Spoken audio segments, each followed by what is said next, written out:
despite being surrounded by warring nations. That country was Turkey. How did Turkey achieve this delicate balancing act? And why did it eventually join the war on the side of the Allies? Today, we'll explore the fascinating story of Turkey's neutrality and its eventual entry into World War II. To understand Turkey's position during World War II, we need to go back to the aftermath of World War I. The Ottoman Empire, which had ruled for centuries, was dismantled after its defeat in the Great War. In its place, the Republic of Turkey was founded in 1923, led by its first president, Mustafa Kemal Atatürk. Atatürk was a visionary leader who transformed Turkey into a modern, secular, and democratic nation. He introduced sweeping reforms, including religious freedom, women's rights, and a new Latin-based alphabet. By the time of his death in 1938, Turkey was a vastly different country from the Ottoman Empire it had replaced.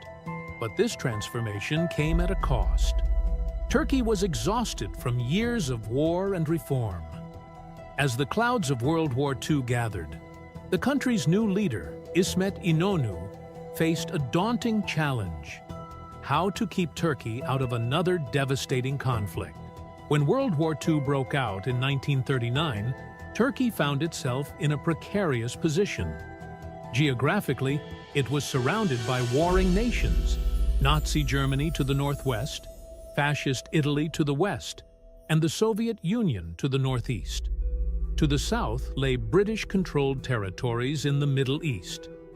Any misstep could drag Turkey into the war. Turkey's leader, İsmet İnönü, pursued a policy of strict neutrality. He skillfully played both sides, maintaining diplomatic relations with both the Axis and Allied powers. Turkey signed treaties with Britain and France in 1939, but also signed a non-aggression pact with Germany in 1941. This balancing act allowed Turkey to avoid direct involvement in the war while keeping its options open. Economically, Turkey benefited from its neutrality. It became a hub for trade, supplying critical materials like chromium to both sides. But as the war dragged on, pressure on Turkey increased. Both the Allies and the Axis sought to bring Turkey into the conflict, each offering incentives and issuing veiled threats. By 1943, the tide of the war began to turn in favor of the Allies. The Axis powers were losing ground on multiple fronts, and Turkey's leaders realized that neutrality might no longer be sustainable. The Allies, particularly Britain and the United States, increased their pressure on Turkey to join the war effort.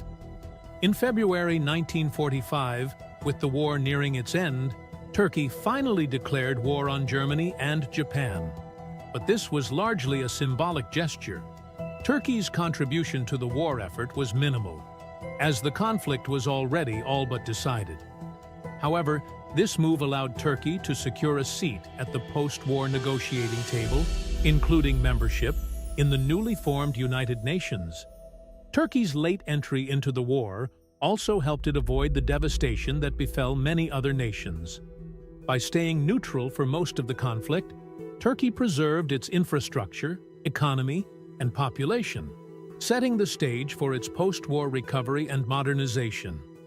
Turkey's neutrality during World War II remains a fascinating chapter in its history. It was a delicate balancing act that required shrewd diplomacy, strategic foresight, and a bit of luck. By staying out of the war for so long, Turkey avoided the destruction that ravaged much of Europe and Asia. But Turkey's neutrality also came with moral questions. Some critics argue that by trading with both sides, Turkey indirectly supported the Axis powers, including Nazi Germany. Others see Turkey's neutrality as a pragmatic necessity, a way to protect its people and preserve its hard-won independence. Turkey's story during World War II is a testament to the complexities of geopolitics and the challenges of neutrality in a world at war. If you enjoyed this deep dive into history, don't forget to like, comment, and subscribe for more stories from the past.